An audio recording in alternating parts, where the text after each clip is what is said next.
There is no life in America. There is no life. We are not living here. We are just existing.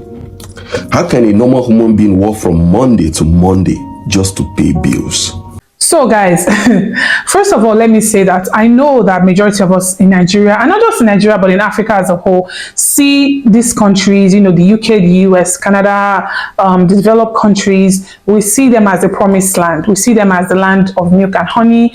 We see them as the land where opportunities abound with minimal problems, where life is just better. There's access to basic amenities that we lack here. For example, like constant power supply. Right now, as I'm filming, there is no light. I'm filming outside right now. So, some of these problems, we feel like they do not exist in these countries. And we always see the grass as being greener on the other side. To an extent, this is very true. These are countries where laws work, taxpayers' money are put to use. However, I feel like majority are also coming out now to talk about the not dark, but the cons of this jackpot phenomenon as well. Hi guys, welcome back to my channel, and if you are new, I hope you stay and you join the family. Welcome guys. I'm just smiling off my videos because I haven't filmed in a while. I've been away for a whole week, so I'm happy to be here again. So guys, today this Nigerian man has obviously gone viral. He is trending because of this video he made where he said America is basically one big slave plantation. They're not my words, they are his words, right? And people have been reacting to this video. People have been, dropping their 2 cents about it. And you guys know on this channel, I feel like there is enough negativity about the country Nigeria. So I only, as much as possible, try to talk about the positives here. I feel like the world is doing enough of the negative PR, okay? However, I do not feel that this is negative, really, because when I started to see other people talking about it as well, I felt like, aside the fact that a lot of people are doing too much coming online, a lot of Nigerians are doing too much coming online and just talking about how hard it is here, I feel like there is still another angle that I feel like we can discuss from as well. Other people have come out and responded to this guy's video. Some are supporting the motion, some are against the motion. So I'm just going to come back after. So let's listen to some of the stitches and then we'll come back. There is no life in America. There is no life. We are not living here. We are just existing. How can a normal human being work from Monday to Monday just to pay bills? And some people even have like 2 to 3 jobs just to pay bills. We don't sleep here in America. We only nap. I can't remember the last time I slept 8 hours straight. No. 2 hours, 3 hours. They are at most 5 hours. There's no life here. You don't even have time to sit down and eat as a normal human being. No, you don't have that luxury time. You go to drive-through, order your food, drive, pick your food, bring your food in your car and eat while you drive to work. Is that a life? There is no life here. We are not living. We are just living like AI. We are normal human beings, for God's sake. The funny part of it is that this life never ends. The end. No matter how you kill yourself, no. You don't beat the system. There is no life here.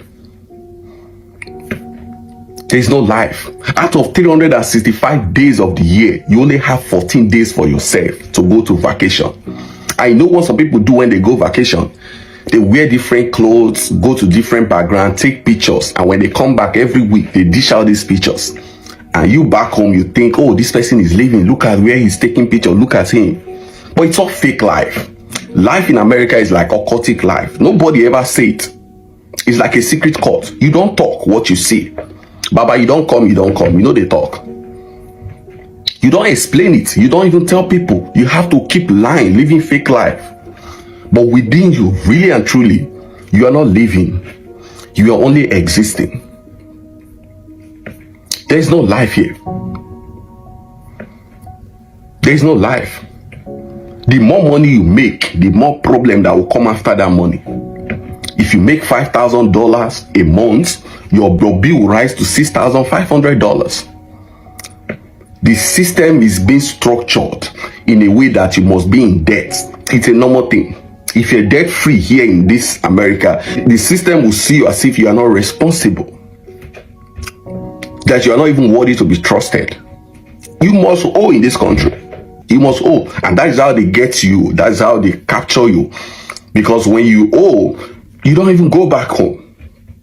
A lot of people came here saying, let me just spend one year and that's it. Baba, if you don't come to this country, you don't go back. It's a trap. The system will definitely trap you. You don't go back. There is no life here. Unless you lived abroad, if you lived out, then you came back, you won't know what he's talking about. And I think he's Nigerian. So 2021, when I came back from Nigeria, I was living there for a while. When I came back, life here felt so weird. Like I came back and like, I didn't realize it, but when I came back, life here felt so weird because there you have time. You have time. You have time. Like the world we come from, we have time to actually live our life in the moment. But here you get up, as soon as you wake up, like 6 o'clock for some people, you get up, go to work. Let me say something. I have nothing against hardworking, grinding, hustling. My point is, the system here is a scam. No matter how hard you work, you will never truly own anything. Your time is your biggest asset. Your time is your biggest asset. You get up every day to work, to pay bills, you get up to go to work, to pay bills for a house you barely own. You barely own. Everybody's paycheck to paycheck. When I was living in Nigeria, I realized how much time people had. When they pay rent is for a whole year. A whole year. Can you imagine that in the States, in a fictitious scenario, if they paid their bills for a whole year? How ease of stress, how less stress that would be? Imagine, people here are literally working themselves to death. They're working themselves to death. That's why when I get a chance to take some times off, every 2 or 3 months, I take at least a week off of work because these business don't give a fuck about you in America. America is a business. A business only priority is itself. The people, their so-called citizens, are just employees. They are working till they get old enough, till they're burnt out. They're pretty much like batteries. You know how batteries are. Once they burnt out, you throw them away. So American citizens are the biggest slaves. I say this because you burn yourself out. You work for 40 years, you burn out, then you retire with barely not even any money. Yeah, another thing is life here, you barely talk to people. The only time you talk to people may be at work, but then again, it's not even good to talk to people at work. They are very pitiful. They can just sell you out. You say something, they sell you out. Your own neighbor, forget about it, won't even utter a word to you. You can be living in the same unit for like 10 years, 15 years. They will never greet you, anything. Forget about greeting here. It's just, nobody greets people here. It's a really crazy world. It's all about money, money, money, get up, get up, get up. There's no time to really think about your state of mind. You're just in a state of constantly trying to worry about. There is no life. I just want to confirm, as an American that has unfortunately been birthed here and has grown up here my whole life, how true this actually is. About like 2 years ago, I started to get this weird sinking feeling right along when I started out the revelation that I had been raised for slavery my whole life and that nobody actually ever cared about my dreams or about me being an artist or a person. Generally speaking, they just were training me to be a slave, and that the teachers around me were also a slave. And literally the only way you can really get to know people, because consumption is all that we have as Americans to interact and to connect, people do not care about you and will not care about you. Life. My people, you are terrible. People who leave their country from Nigeria to America, problem, to Canada, they will complain. Why be say nowhere good?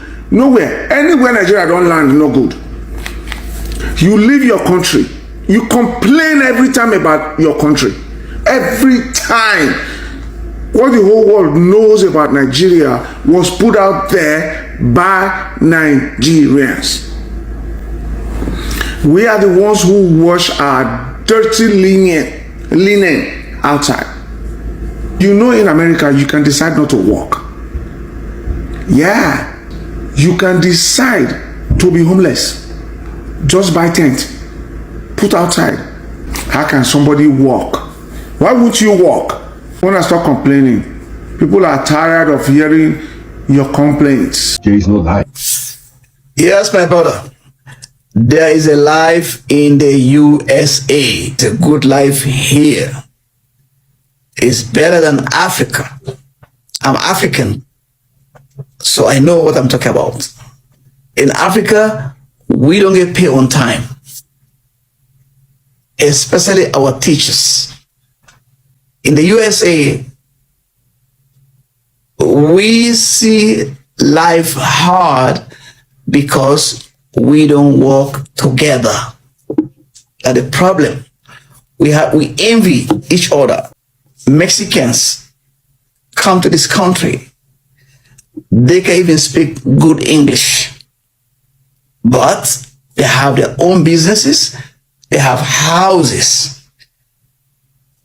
They buy houses. They come together. 10 people live in that house. They pay off less than 10 years, only 5 years. They pay off the house, the mortgage.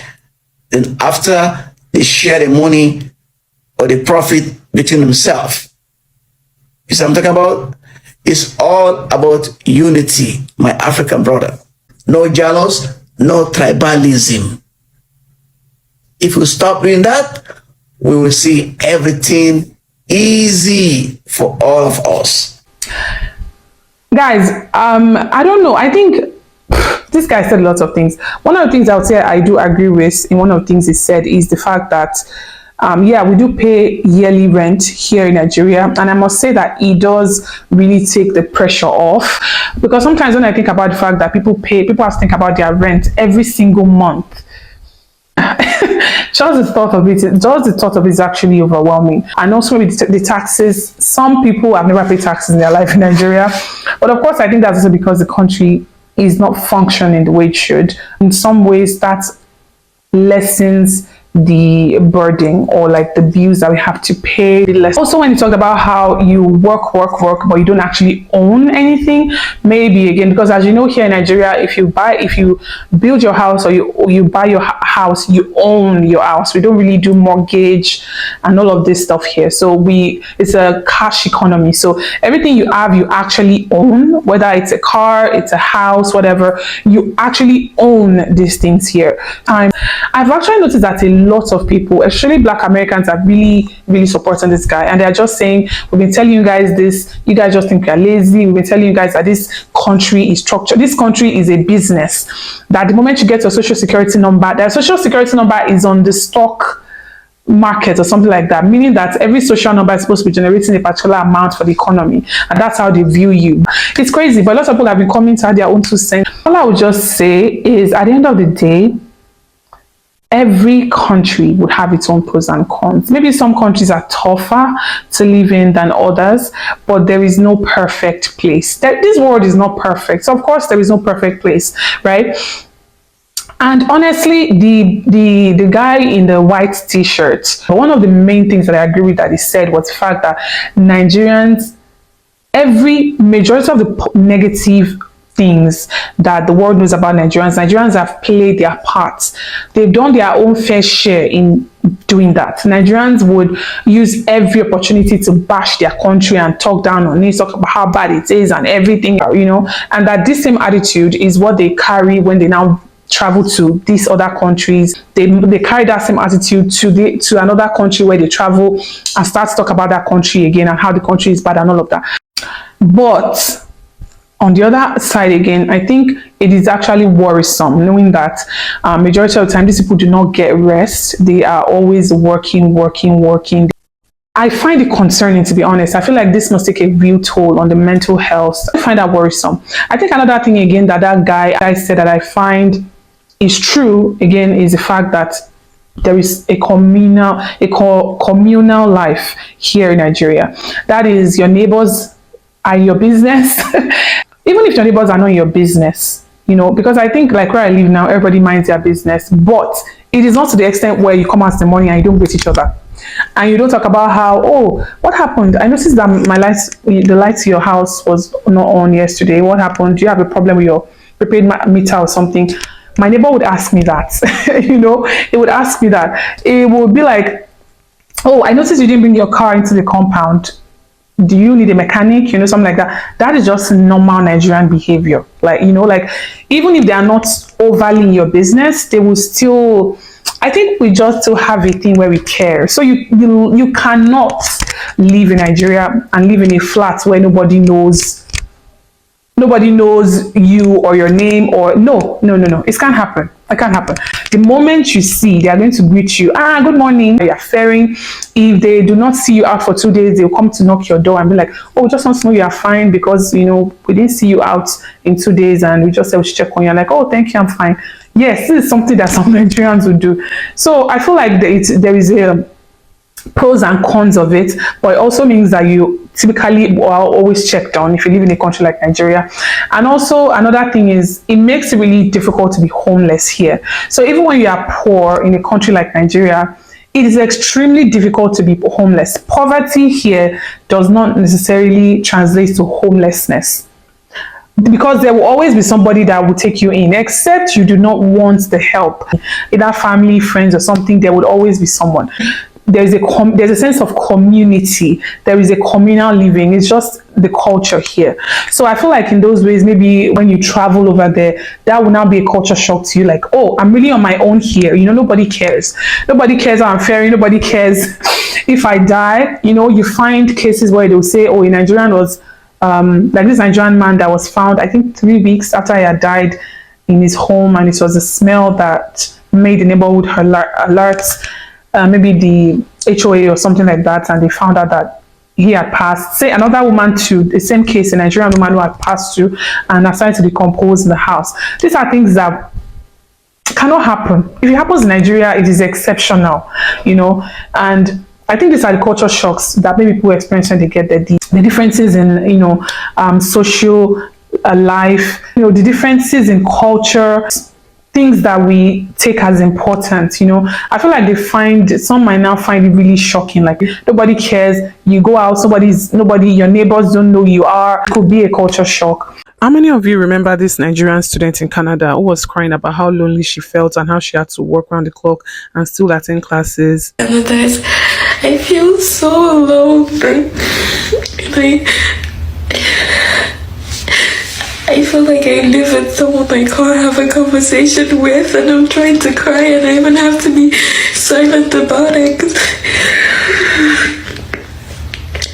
You just lose out on so many things. Your life, you just leave it behind. Your friends, and I'm so hurt and my heart hurts. You have to work all the time. I have school. I'm so sad.